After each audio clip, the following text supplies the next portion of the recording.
Hey everyone, welcome back to our continuing education podcast. Again, Sania and we've secured another guest. And today we're really excited to introduce our friend Michelle. And the topic for today is how to stay friends after rejection. And so we had to bring on an expert to talk about this. Michelle, can you let everyone know how we know you and like you're also one of our very loyal viewers, and so what's getting you to watch this podcast? Sure, yeah. I guess to start off with, I don't know if I would necessarily love to be an expert in in staying friends after rejection. But I guess we'll see what that means over the course of this episode.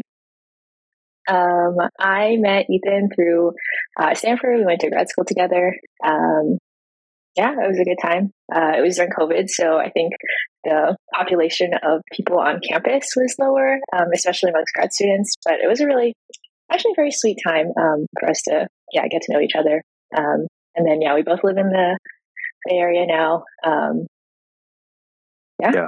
The funny thing is that, so Michelle, you're our second guest on this podcast, but even when Sania and I were thinking about how to start this podcast in the first place, we kind of wanted you to just be one of the hosts. And so I'm really excited to have you on now. The funny thing is that now all of our guests have just been married people. Because Michelle, you got married about a month ago. Oh, I didn't know that. Congrats. Thanks. About a month ago. So we still have a bunch of junk laying around from the wedding still. Yeah. Oh, I guess I never answered the second part of the question, which was like what I have been following the podcast since the first episode. And I think it reminds me a lot of like talking with friends. Because I think, I don't know, it's just maybe my friends that we love to like just talk about these kinds of things in life and relationships and, what's going on with who. And so it's like very comforting. Yeah. When I first heard that you were watching every episode with Justin, it kind of caught me off guard because since you guys are married now, or actually you guys were fiancés, but now that you're kind of in a different life stage, is there anything that you think you get out of it? Like, you can't use a lot of the advice at face value, but does that like give you more conversations with Justin, or like what are you getting out of it? I think you're right. We obviously are not using the tips on how to start a new relationship. But I think just like the topics of conversation are just like interesting to talk about with each other. Like, what do we think? What were our experiences when we were dating? And I think just generally in relationships, like there are, like commonalities between like whether you're dating or married, or, just in terms of like communication and like setting up your expectations. And it's also fun for us to like hear about our friends' dating lives, because now I feel like we're a boring married couple. Like there's no tea and no excitement of like, oh, this like new person. We're like, same old for us, which is good. But it's nice to hear about other people's stories too. Let's jump into the episode. We start every episode with sharing some tea. I'll let you guys go first if you have anything you want to share. Otherwise, I have something to tell Michelle. Sania already knows, but okay, tell Michelle. Go ahead. Tell us. So this is a good transition into the episode. But recently, this girl who is a friend asked me out. I'm not gonna identify her, and no nickname yet, and it was kind of sudden. She ended up asking me out, and so I agreed to go on a first date. And if you guys have listened to episode 14, Lydia really made a good case for saying yes to a first date, because you never know where things can go. And so when she was asking me out, I like kind of panicked, I'm not gonna lie, because I was like, I've never thought of you in this way, and now you're asking me on a date. And so when she asked the question, the first thing I said to her was, well, I hesitated, and then I said, no matter what happens, like either this goes somewhere or this doesn't go somewhere, I want us to be able to stay as friends. So do you think that's possible? And when I first told this to my friends, they started laughing at me. And I think even Sanya was saying like this doesn't feel so good, like for a girl to hear something like that. And I'm curious, like, should I have done something differently? Uh, do you think she took that in a bad way? I think right off the bat, like, do you actually want to stay friends with her? After, like, let's say you go on a few dates and then it doesn't work out. Like, do you legitimately want that? I don't know. Sometimes I like, maybe it sounds like a bad question to answer like no to, but I do think that if you're not already like super close to this person, like it's also okay to just like let these things come and go. If I handle this in a bad way, there's gonna be like a lot of people mad at me. But I feel like if you're not going to handle anything in a bad way, like ever in general, like even if it's a girl that's not, that you don't see every Sunday. Do you think I'm not gonna handle things in a bad way? Yeah. Like because I'm me, or just because? Because you're on this podcast, you're a host. You don't like to handle things in a bad way. That's high praise. But overall, just to like answer Michelle's question, I do want to stay friends. This is not someone that I'm super close to, but I do. Okay. I don't know. I think I have mixed feelings. I think it's like a sweet sentiment to know that someone like values the friendship. But it does feel a little bit different, I think, if you're like already really close friends and it's like, hey, I really value this friendship. Like, I would love to go on this date, but I don't want to lose that. Versus like, I think if you don't already have a close friendship, sometimes it can come off a little bit like, what are you saying to me? Yeah, I think I agree with Michelle. And also just like thinking about the possibility of it not working right when she's asking you out and then like verbalizing it. Like you can think it, but then like physically saying it, it's like, I know you're a people pleaser and you're just trying to, make sure nobody's feelings get hurt because you maybe already think whether you're interested or not. But just, yeah, I think I agree with Michelle. I think if you guys were very close friends to begin with and you were talking about, oh, let's go on a date, and then you brought this up, it's totally more like, it comes across way differently.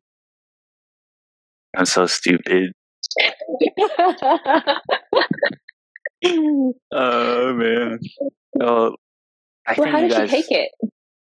Oh, so she is like, yeah, I think we can stay as friends, like no matter what happens. And then I agreed to go on a date. And then I texted her and we picked a time. Okay. All is not lost. Not yet. Okay. I guess transitioning into today's topic, I guess I'm curious. Right now, I'm assuming that we've all been on the giving end, like giving rejections to our friends who have asked us out in the past. But has anyone also been on the receiving end? Wow. I think kind of. Like the person didn't explicitly say like, hey, we should still be friends after, but we still continue to hang out part of the same group. And like, I couldn't do it personally. Like it's really hard to hear that rejection. And then when you're trying to be friends with them and still have those same conversations and still hang out, like it's just like a constant reminder of like, oh, we get along so well. Like, why can't we be together? And with that person, you made the first move. I did. That's how come I got rejected. because I did make a move. And yeah, and he's like, oh, like friendship. And like, if we don't have the Delulu glasses right now, but I would wear them because I can try to like edit it, but if I don't, that just means I'm bad at editing right now. So, but I did think like, you know, like a part of you when you hear the rejection, it's like, oh, you know what, he's saying no, but if we can still be friends, like we can still make it work. Like I'll convince him. He's going to see these great things about me. He's going to see how cool I am with being friends, and then he's going to want me. So it's just like, it's like a really bad spiral, I think. can you tell us what made you make the first move, and then also what was going through your head when he was like friends and kind of like rejected you? Yeah, I think girls tend to make the first move, but maybe a little bit statistically less than guys do. I feel like I've done it like my whole life and like looking down my history. But I think it's because I'm very picky and I don't like to be chosen by the guy. I really like to do the picking. And so that's why like, and sometimes like, you know, I'll put in the groundwork to like let him know it's okay to ask me out. But sometimes like they're taking too long or like I'm just impatient. And I just like, I come to like a point where I'm like, okay, I just really, really like them now. Like now it has to like, you know, I have to like let my feelings be known. I can't just like, there's too much feelings for me to keep it to myself. So that's what made me like ask him. And when he said no, honestly, I was just really embarrassed because by the time I worked up the courage to ask him, I knew that his answer was going to be a yes, or I was hoping his answer was going to be a yes. So obviously it's like really, really sad. And it's like you like failed at something almost, you know? Yeah. Yeah. And so how come you didn't think you could be friends anymore? Just because for me, it was becoming really, really hard because like, you know, we would hang out and we'd fall into those same patterns and like those things that made me like him in the first place, they were always still there. Like, I think if you asked me about this, like, let's say even a year ago, I would have said like, oh no, like, you know, if someone rejects you, like you should still be friends with them because usually like I'm the one doing the rejecting and I don't want to lose friends. Like not because of this stuff, but being on the receiving end of it, I can understand now how hard it is to do that. Yeah. I remember this time where I was telling Michelle about this girl, and this was a long time ago, but Michelle was like, you should just make a move and tell her how you feel, because like at the end of the day, you guys can still be friends. And I think I had some good reasons not to make a move, but definitely the overarching feeling was this fear of rejection. And I think that if I had listened to Michelle and told this girl like how I felt and asked her out, then like I think I'm in the same boat as you, Sania. The things that I liked about this person, they wouldn't go away. Like the feelings would still be there, but then the results is not what I want. And so I don't know, Michelle, if you still stand by that, but I really struggled with that. I don't think that it's that easy to stay as friends after something like that happens. Yeah, I don't know if I would stand by that anymore either. But I think I keep coming back to the question of like I also don't like losing friends, but it's not like the worst thing in the world. And it's like, what do you sort of value more? And like, are you willing to like, you know, take this chance and like on the off chance that you aren't able to stay friends, like, you know, you gave it a try, or like, are you actually content just like, you know, being friends and still feeling these feelings and not really like acting on them? But I would also say it's like, if I were in that situation, regardless of which side I was on, I would err on the side of like letting the person who was rejected sort of determine what like the relationship would look like going forward. And also like the person who is doing the rejecting to be respectful of that. And like sometimes it doesn't have to be like such an open conversation, because those can be like very awkward. And if you're not already super close, it's just like very hard to be transparent about these things. But I think like reading the signals of like, is this person kind of holding back more? Like, should you sort of like scale down how you interact with them? Sort of be more cognizant that like, yeah, they have feelings, but I'm not interested, and like, not be so friendly or, yeah, things like that. Yeah, that makes sense. Let's try to like draw from our experiences. So like switching shoes in cases where we rejected people who were our friends. What was going through our head? Why did we make that decision to turn them down?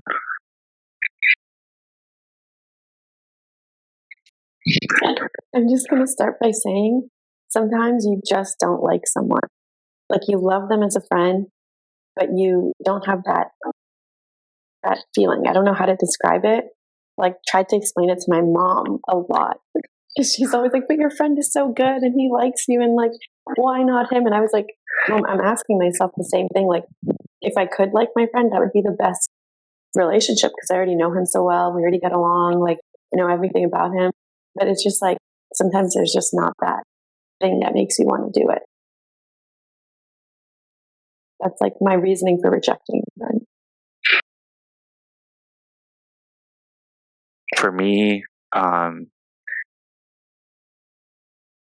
kind of had a cop out because I was moving, but I think for me the reason why like I never let it get farther was because I saw like a huge discrepancy in our personalities, and so this girl was more type A, which is probably why she like took the initiative in the first place.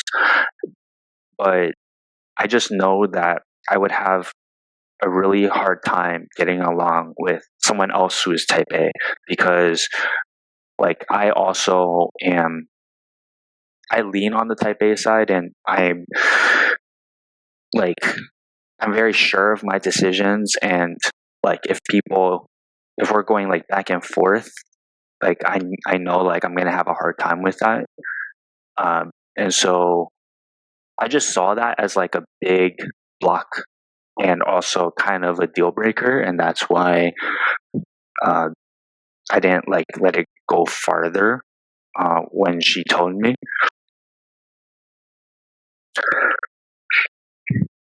I think all the times this has happened to me, I was in a relationship already, and it's like kind of a cop out answer because it's like, yeah, I mean, what did they expect me to say? But it was more of a, I guess, like Hail Mary from their side. Dang, these guys trying to be homewreckers. That's crazy. Okay, Michelle, can you tell us just a little more about these situations? So, how long had you known these guys? Like, did they just meet you and they just like wanted to shoot their shot? Did they know that you were seeing someone and they still did that consciously? Yeah, they were all people I was friends with, like to varying degrees. I guess I don't want to get into too many specifics, but I would say like ranging between, like being close friends for a few months to like people I've known like my whole life. And yeah, I mean, I don't really know why they would do that, or what's going through their heads.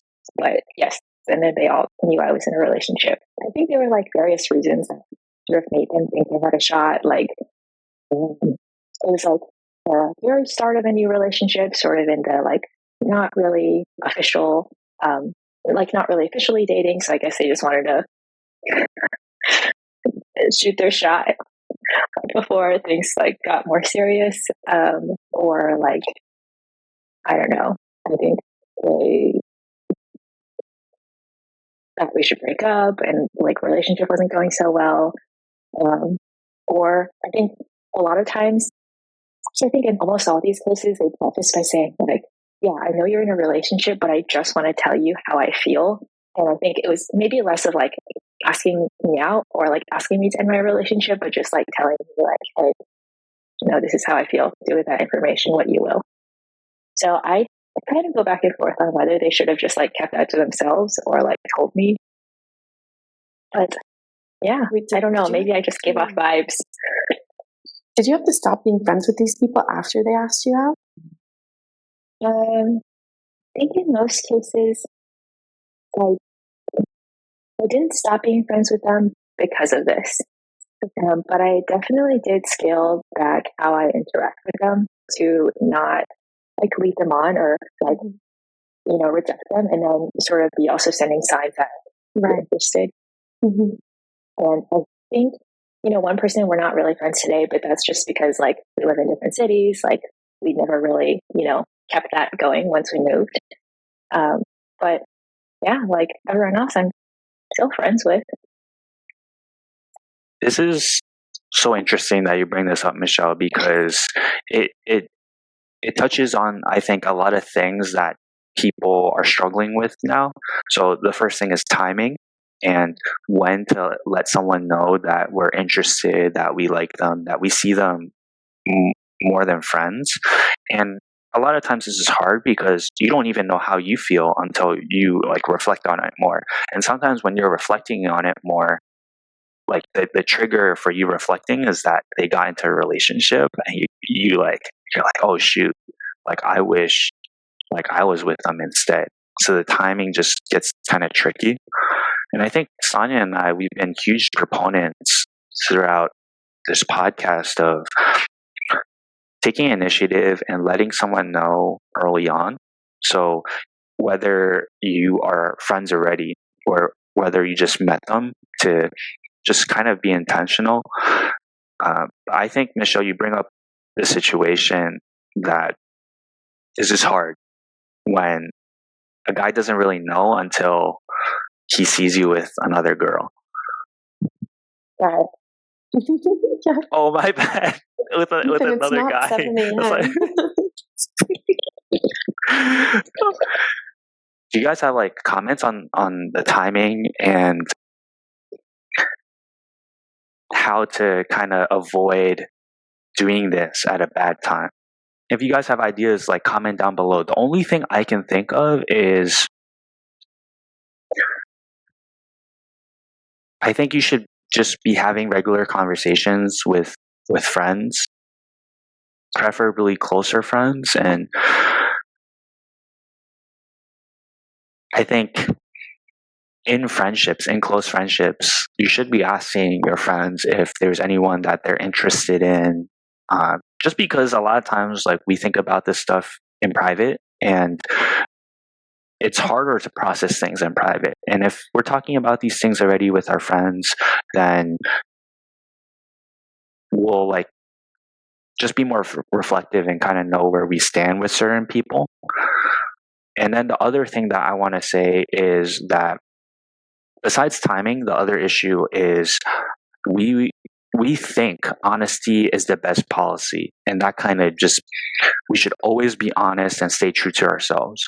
But honesty is not good if you're not being loving and respectful, but also if you're not timing things well and you're just being very honest when someone isn't ready for the truth. And so I think that's the other piece of the puzzle where you feel like this great need to like get your feelings off your chest and just tell the other person how you feel. But what do you guys think about that? Is there, in those cases, how do you judge when you should be honest, and when is it a good policy, and then when is it not? I think in the case of the people that asked out Michelle, like, I think it could almost, like you said, it's about respect, and it could almost be like selfish in that moment to confess your feelings, because like you already know these two people are together. It's, I know we see in the rom-coms like you should confess and she'll leave her boyfriend and she'll go for you, but like in real life, like that's just not, I mean, and that could happen in real life, so I'm not saying that, but it's just I think you should ask yourself if you have those feelings that you need to confess, if speaking your mind and saying what you're feeling is going to improve the situation for everyone or just for you. Because let's say I'm asking out Michelle, she's in a relationship, and with a guy. I'm confessing my love to her. That's my best case scenario is, oh, she leaves him and she's with me. Look at how many other people got hurt in the process. The guy got left for no reason, like, in his mind, like, this other person comes out of the blue, like Michelle's feeling crappy, even though she likes me and she's going with me, she's still feeling crappy she had to hurt the other guy because she was in a relationship when this person's pursuing her. So I don't know. I think that's like a good check-in to have with yourself about whether it's even worth it to confess your feelings. I also wonder, like, how often does this actually work for someone? Like, it's kind of a big move, and maybe it's like brought on by like, oh, this happens in the movies, this works in the movies. But yeah, I think I resonate a lot with what Sania said of this. Yeah, just because it's good for you doesn't necessarily mean that it's even good for the person that you're telling to. On one hand, like, I appreciated people feeling like they could be honest with me. On the other hand, like, well, one, I never ended my relationship to get with this person in any circumstance, and two, like, it really put me in a tough spot as well. So I think, like, thinking about how the other person, like, what are they supposed to do with that information, and like, where is this going to go? Yeah, I think that's really well said. In these situations where we've had to turn down people, Michelle, you talked about this, but you were able to stay as friends with them, but it kind of looks different. And like, you kind of like drew some boundaries. In my case, like, we were still able to be friends, and well, I moved, and so we just didn't talk as much, but it didn't make things awkward, in my opinion. And so now I'm wondering, for Sania, in your case, like, what ended up happening? So like Michelle, like I have like a varying degree of like, people that I had to reject. And I really like, Michelle, what you were saying earlier about, you have to let the person who's receiving the rejection decide what your friendship looks like next. I think when I was, younger, all through my life, it was always people would just cut me off. If I've rejected, even if we were so close friends, and if there was a rejection from my side towards them, like I would get like deleted, removed from like everything. And like when I was younger, I used to like hate that. I used to like feel like it was like a punishment for me when I've done nothing wrong. All I had was a friendship with this person, and I really valued them in my life. But then as I've gotten older and I've had recent conversations, I have like two friends that are very, very close to me. And, one of them I rejected, and we're still able to be friends. But I do let him decide when he wants to call me, when he wants to hang out, whatever he's comfortable with talking about. And then I have another friend that we tried and tried and tried and tried for the longest time to still be friends, but it just ended up coming to like a point where it just like exploded. And now we can't like be in each other's lives anymore. And it's really sucky. And as much as I want to feel sorry for myself, I'm trying to think about him, and if that's a boundary that he's setting and he's establishing, like just trying to like keep to myself and not make things harder for him. In a situation like that, and Sania, you don't have to answer this if you don't want to, but looking back on everything that happened, like, how much of that was because of what you did, and then how much of that is because of like how he took it, or what he did? Mm-hmm. I do think it's kind of like also what Michelle was saying earlier about, if you have said no to somebody, you should change how you're behaving towards them as well. And that was like a big, big, big mistake on my part. I thought I could say no, and I could still keep seeing them every single week, and still, hang out with them all the time and FaceTime them all the time. Like I thought nothing had to change. Like I was like, oh, it's like a bump in the road that they express their feelings. I said no, so now it's gone, and we just continue. And I think that was like completely brought on by me. I think if I had taken a step back earlier, maybe we could have still been friends, because things wouldn't have gotten so, to such like a point where it just hurt too much for us to be friends anymore. I think the reason why you're rejecting someone also, like, sort of can make it easier or harder to take. I think in both Ethan and my cases, like there was something we could point to. I think the underlying thing there is like, well, we don't like you enough to like overcome these other things. Right? True. But there was also like, I'm moving, I'm already in a relationship. Like there's these other things that this person can sort of like fall back on and be like, and like sort of soften the blow maybe. And I think that helps sort of patch that relationship forward, because at least in their mind, there's like it's not so personal. Yeah. And I think like, just not liking someone, totally valid reason. But it's sort of then harder to move forward with that friendship because it's just like more painful for them. And because this friend was so close to me, we did have all of those very transparent conversations.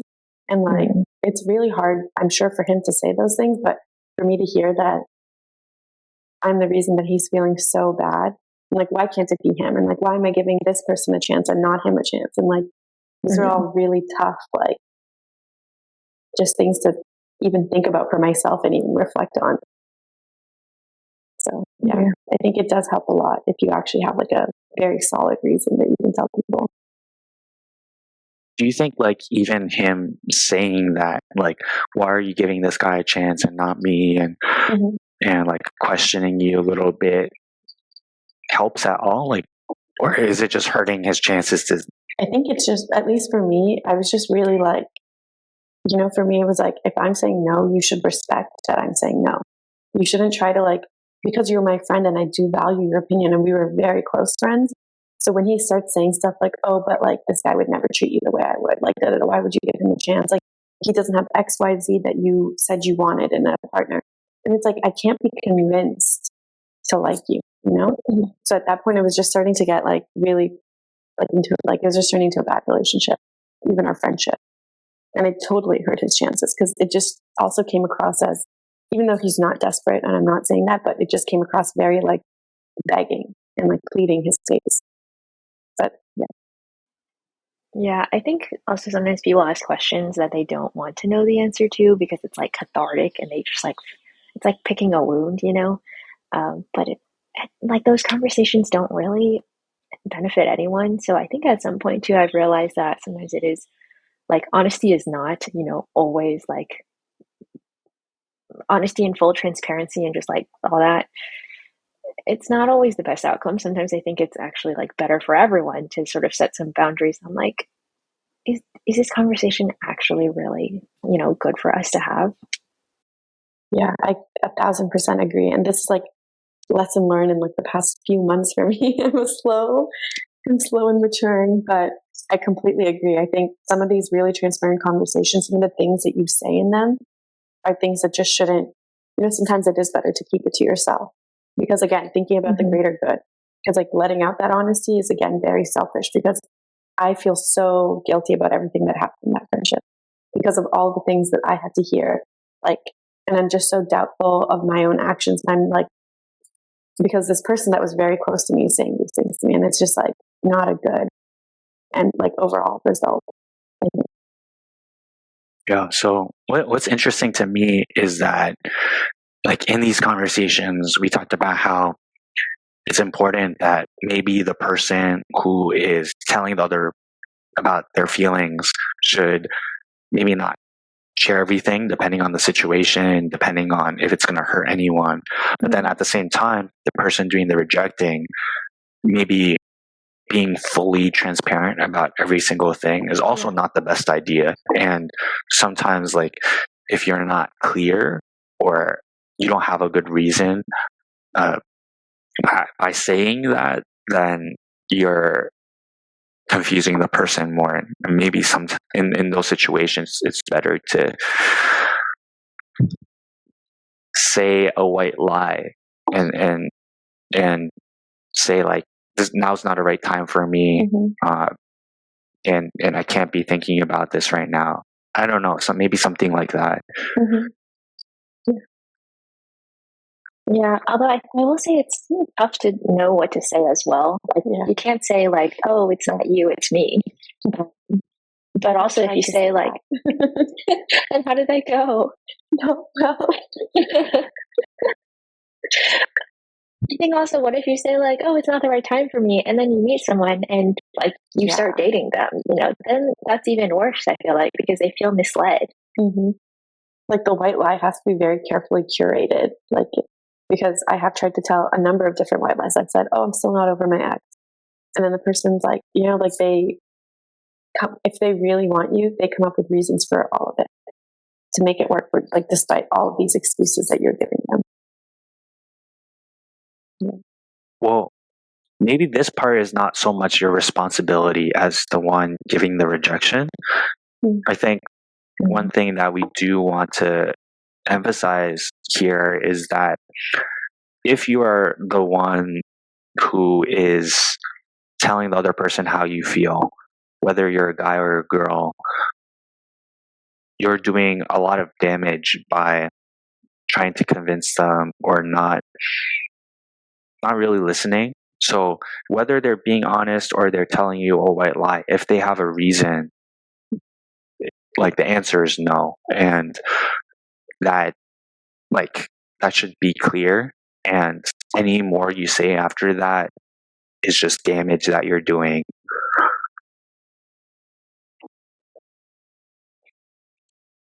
Okay. I know in a lot of these situations, it's the guy shooting their shot and getting rejected. If we put ourselves in the person who's getting rejected in their shoes, what would we recommend for them to approach the friendship now and the situation now?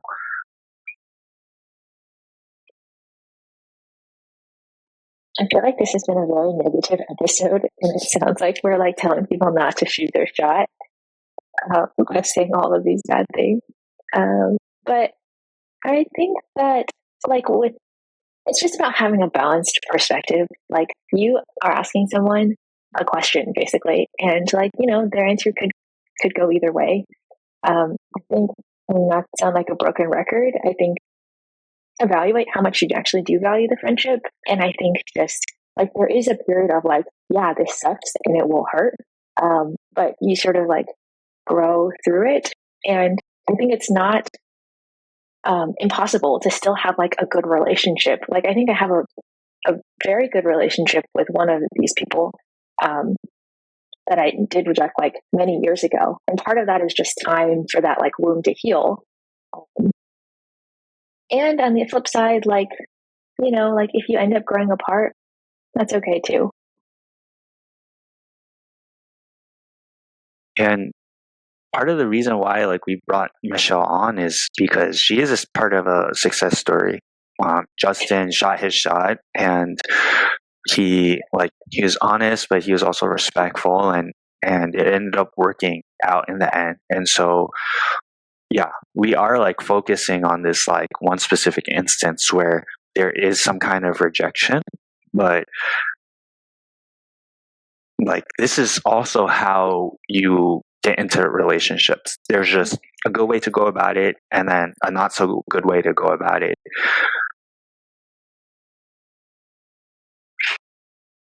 I also think if it doesn't work out, that doesn't necessarily mean you went about it wrong too.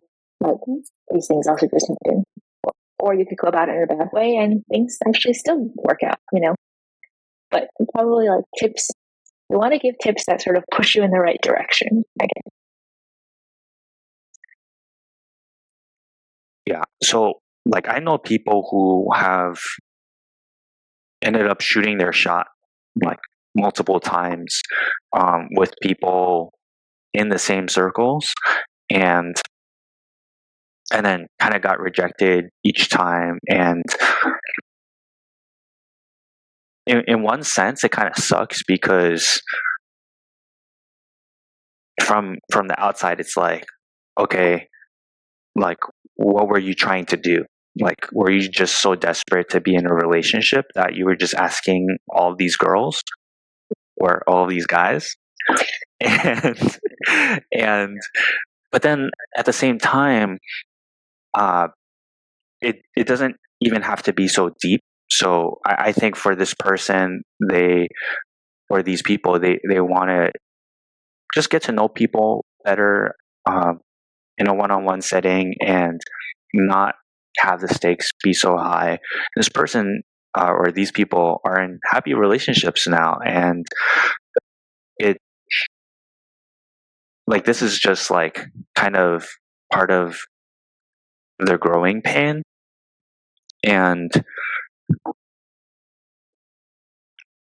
I almost feel like if you're in this situation, you want to shoot your shot with someone, a lot of times it's better not to tell them that you like them, but just ask them out on a date. And like, I think in if you do that, you kind of keep the stakes low and not put a lot of pressure on them. Yeah, I agree with that. Is there any more? Is there any more advice that we want to give? Maybe there's something along the lines of like rejection is also sort of a natural part of, like dating and trying and failing, and also like it just takes one success. And so I think also while it sucks, there's a certain level of like probably expect some sort of rejection at some point in your romantic life, and it's also not the end of the world too. So yeah, maybe just like some emotional preparation on that front is, probably warranted. How do you stop yourself from thinking it's the end of the world? Like, to be honest, if I got rejected, I would never show up to church again. I will find a different church.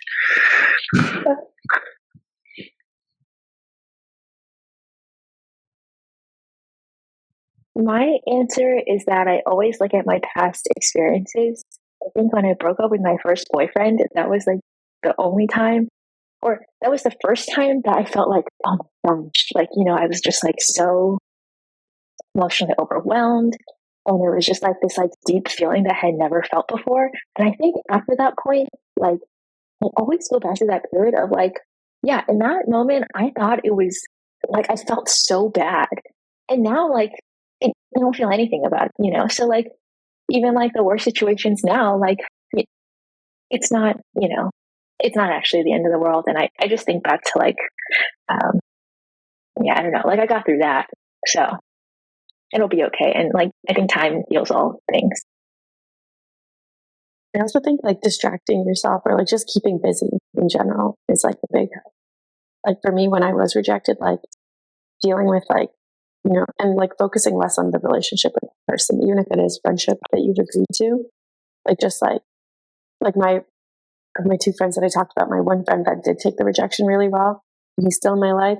He like, took like some time, he took a break where we didn't talk as much. And then now he's able to come back at like whatever pace that he feels comfortable with. It's just taking time, like keeping busy with other things, other people, and like not being like delusional and thinking, oh, she's going to change her mind. Like truly being like, oh, you know what? It's rejection. It sucks, but maybe she's not for me. Let me think about someone else. Or like, let me be open to the idea of someone else. Yeah, I think for me, what really gave me closure in the end was not a conversation with the other person, but for me finally making peace with the fact that this person is not the right person for me. And there's like many reasons for that. But maybe the biggest reason is because of like that things just didn't work out in general at this time. And then I think to like make this like a little happier is that a lot of times like these things don't work out not because we're failures or not because we're not lovable, but just because there's something better in store for us in the future. And like even like when you get married, that is not the end of the story, right? There are plenty of people who end up getting divorced or they're in unhappy relationships. So like we're not saying marriage is the end, but even if like something like that happens, there's something better in store for you. And I think for me, like holding on to that hope is like what keeps me from not thinking this is the end of the world. Yeah, I also want to like underline the point that like also, I guess if you're listening to this podcast, like you want to be in a relationship, and maybe for many people, like you want to move towards marriage. But I also would say that, you know, even between marriage and singleness, like marriage is not the like objectively better life, you know, like I think singleness also has like so many just like benefits and joys. And I think it's like sort of a maybe grass is greener. I mean, I love being married, but there's also like certain things that, you know, being single like unlocks in your life. Like you know, have the freedom to just like focus on yourself and a lot less coordination. I don't know. I don't need to go through that. But I think also that being so fixated on like, I have to get married or I have to be in a relationship to be happy or to be successful is like not really, or like I wouldn't agree with that. And I don't think it's like a super healthy mindset as well. Well said. We'll ask you to talk more about that on another episode or something. Okay. Well, with that, we're going to transition into our end segment. And so a long time ago, if you go back to episode 7, we do a segment at the beginning where it's kind of a boyfriend test. And so Sania shows me a bunch of pictures of girls with and without makeup. And I have to tell whether or not they're actually wearing makeup. Today we're going to flip the script and we're going to run a boyfriend test on Sania and Michelle. And so how we're going to do this is I'm going to list like different items or different like spend or things guys would spend money on, and you guys will tell me or tell us how much you think a guy would spend on these things. So we're going to do like 3 money signs. So like 1 money sign means that it's less than $50 that a guy will spend on this. And then 2 money signs between $50 and $100, and then 3 money signs greater than $100. So you could like do 1, 2, or 3. And then Michelle, I got some special help from Justin. And so Justin has put his input on these things. So it's not just coming from me. Maybe next time we'll have to do like a Family Feud survey. Just, I don't know, depending on how much people disagree with us. Okay, are you guys ready? Okay, so the first one is a Korean perm.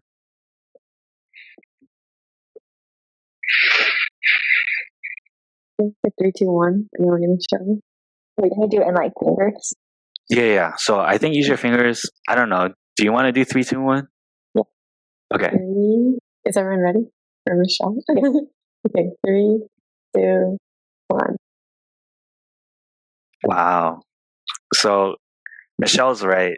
So Korean perms, the first time I ever did one, it was $150. And then the most recent time I did it was like closer to $200. And I know like it can go up from there. So depending on where you go. Guys hair is just as expensive as girl hair. Oh yeah. I was basing my guess off of like, I know how much a perm costs for girls. And there's no way it's like that much cheaper. Yeah. Which is kind of crazy because guys have shorter hair, but I think especially like with Korean perms, they use like special chemicals, and then you're sitting there for, I don't know, 2 hours. So it's definitely the time factor. Yeah, and I think because they're also different styles, like you need someone who knows what they're doing to get it right. Okay. This one might be easy for you guys. I don't know. But ear piercings. So in these situations, we're assuming that the guy is going to spend money on this, not like they're deciding. So they're getting a piercing. How much do you think they're spending on it? Like normally you get a piercing and you get your first stud also. Yes. You're getting pierced. Okay. Yeah, I'm counting that too. Also, is this 1 ear or 2? Okay, let's say 2. I'm basing this off my own experience. Okay. I'm ready. 3, 2, 1. Dang, Michelle's on a roll. Michelle got it right again. Come on, Sania. So I pierced my ears the first weekend I moved to California. And I think I went to Piercing Pagoda. So just like the stand at the mall. And I think it costed about $70, 70 or 80. Including the studs? Yeah, so they weren't like super nice studs. They were just like a basic piercing stud to get me started. But I think guys in general, like that's how they'll start. They'll just get like a cheap piercing and then they'll upgrade later when their money's right. Also, just to preface this, Go ahead. Sania's a bougie girl. Michelle is too, but I don't know, Sania. You're But I seem to only date like really broke men, so I should be getting these answers right. a lot of guys are broke. I was going to say, I'm basing this off of the fact that I also only got my own ears pierced a few years ago. I think I was 21, and it was the same strategy. So maybe I'm just answering for myself. Yeah, and that's fine. Okay. Next one are movies. So not like going to a movie theater, but let's say you want to watch like an old movie. So you're buying it online. Or like you're buying a DVD or something. This one should be easy. Oh no. I hope so. 3, 2, 1. Okay. So this was a curveball. The answer is actually 0. Because most guys are just going to torrent these movies. Like almost every guy I know, they're just watching it legally. So, not me though. If the FBI is watching, not me. Okay. I'll give you half a point for that. Just because I didn't even tell you that's an option. Okay. Next one is an oil change.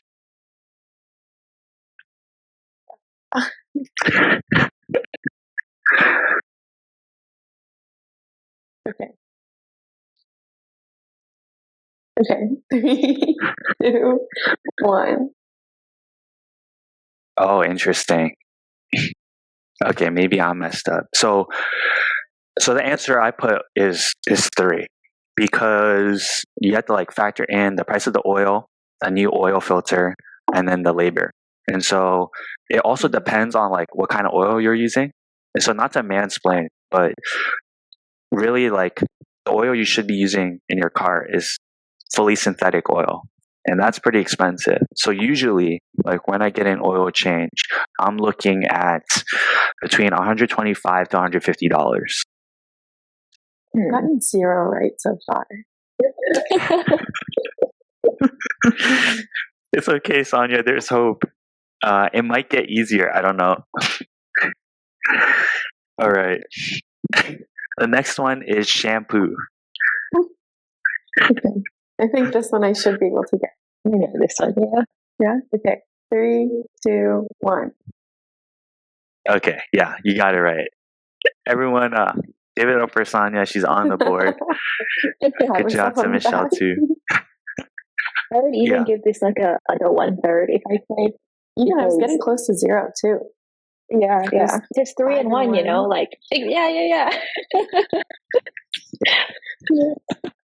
Exactly. You know what's funny is so recently I bleached my hair and then I was like, I want to care for my hair well. Like I actually want to put on my big boy pants, like invest in a nice shampoo, a nice conditioner that will help me maintain my bleached hair.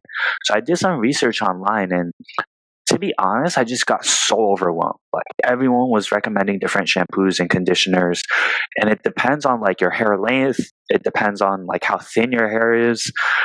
It depends like what kind of products you got in there already. So I just gave up. I went to Target and I just bought like. So I learned right, like I should not use 2-in-1 anymore. So I like bought like one shampoo, one conditioner, but I just bought the cheapest one, and I was like, I don't care. And my hair is fine. So I don't know. For the guys out there, it could just all be a marketing scam.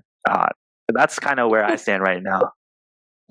My friend Anissa actually has really good advice on this. Hey, she's my friend too. Okay. Sorry, Ethan. I'm kidding.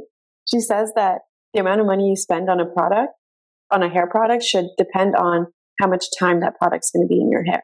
So, drugstore cheap shampoo, totally fine because it's a few minutes and you wash it out. But good conditioner, good like leave-in stuff, good oils, like stuff like that.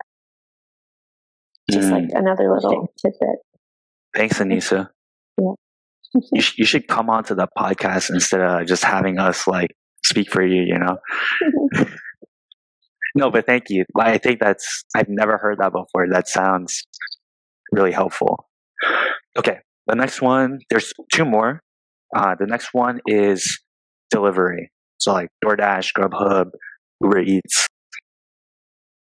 Oh, this is like for one person, like just themselves. Yeah.